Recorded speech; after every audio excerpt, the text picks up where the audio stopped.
The author of this video tried to simplify the presentation as much as possible. All that is needed from the viewer is an open-mindedness to embrace new ideas.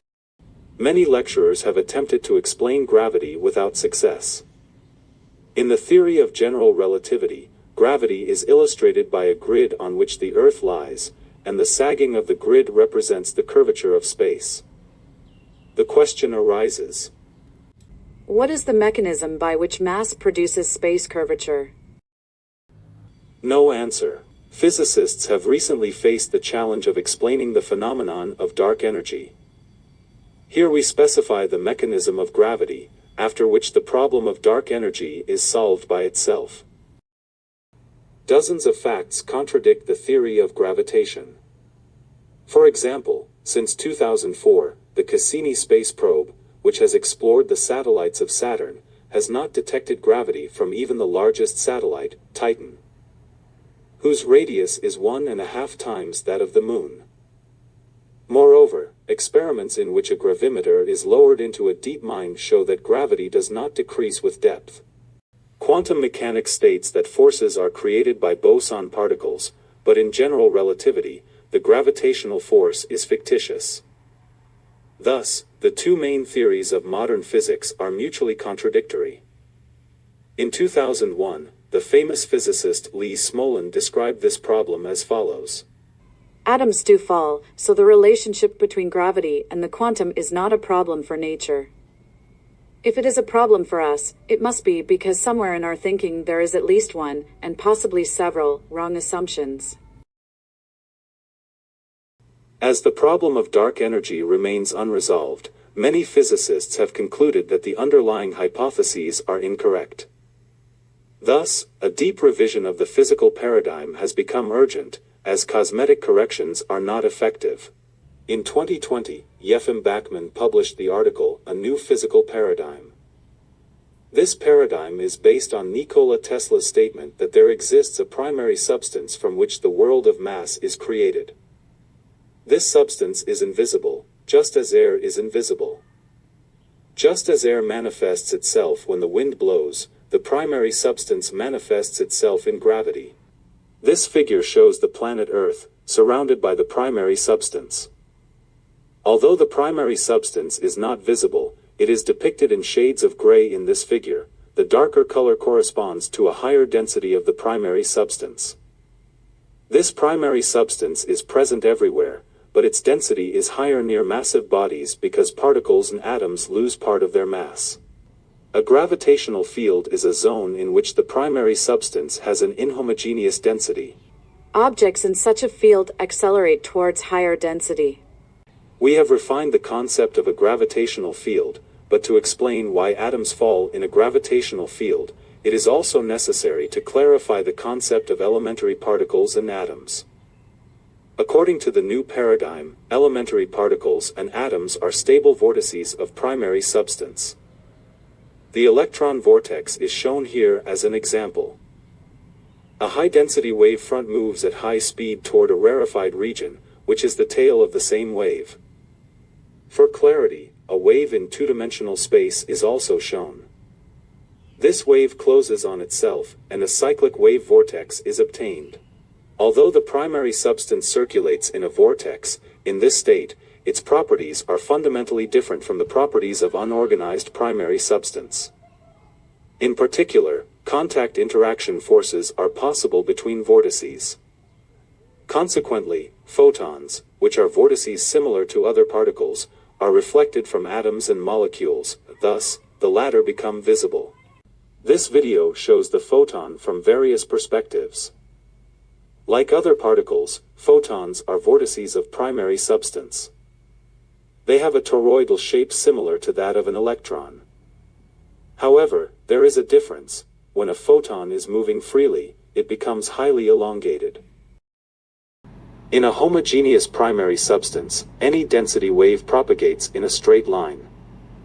Now let's see what happens to a density wave when it runs in a gravitational field, that is in heterogeneous primary substance.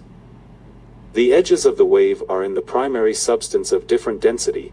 The upper edge is in rarefied substance, while the lower edge is in a denser one.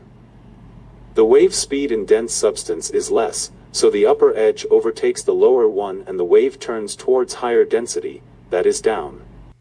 Because each fragment of a vortex wave is a density wave, the vortex velocity increases towards the denser medium. This applies to particles, atoms, and molecules as well. This phenomenon is free fall acceleration. Although it appears as though something is pulling the vortex downward, this phenomenon occurs without the participation of any force. Einstein also believed that the gravitational force is fictitious. Based on this new understanding, it is necessary to correct the formula of universal gravitation. The traditional formula includes the mass of the body exerting the gravitational force, as indicated by a capital M. Let us consider a fireplace in which firewood is stacked. If the wood does not burn, the temperature will not increase, regardless of how much wood is placed in the fireplace.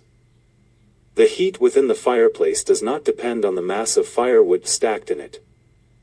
Rather, the heat depends on the mass of firewood that burns in the fireplace per unit time. Likewise, mass by itself does not create gravity, regardless of how much mass is present. Gravity requires the transformation of mass into primary unorganized substance. Gravitational acceleration increases as the generation of primary substance increases. Therefore, instead of including the mass m of the gravitating body, the formula for gravitational acceleration should include the intensity of generation of the primary substance.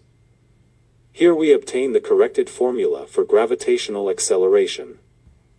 In this formula, the derivative is the mass converted into primary substance per unit time.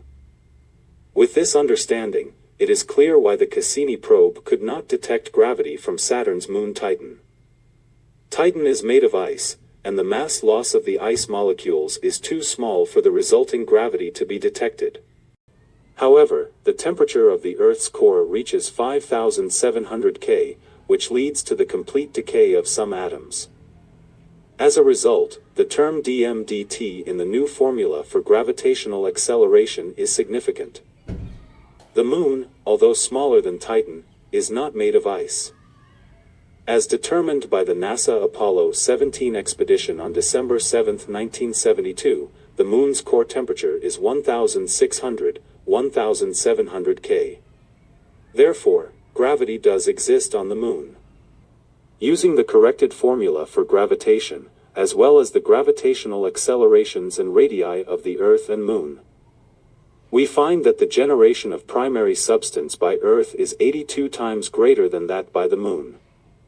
However, the free fall acceleration on Earth is only 6 times greater than that on the Moon because of Earth's larger radius. Solving the problem of dark energy. Thus far, the new paradigm has revealed the mechanism by which bodies fall in a gravitational field. Let us imagine another situation in which a region of space contains primary substance with a lower density. Because the density is higher in the surrounding area, we obtain an inverse gravitational field. In this case, the gravitational acceleration is directed outward, and if stars and galaxies are in the boundary zone, they will move away from the region of low density. Physicists have attributed this phenomenon to dark energy, suggesting that some unknown energy is pushing galaxies apart, but physicists are unable to identify this energy. In the new paradigm, there is no need for such dark energy. Because the acceleration of material bodies toward a higher density of primary substance is a common phenomenon and does not require the intervention of any forces. Gravity plays a crucial role in understanding the nature of electric charge, as well as the phenomena of diffraction and refraction of light. These insights are presented in our video titled, Global Unification in Physics. I thank Alexander Bachman for inspiring me to create this video. Thank you for your time and attention.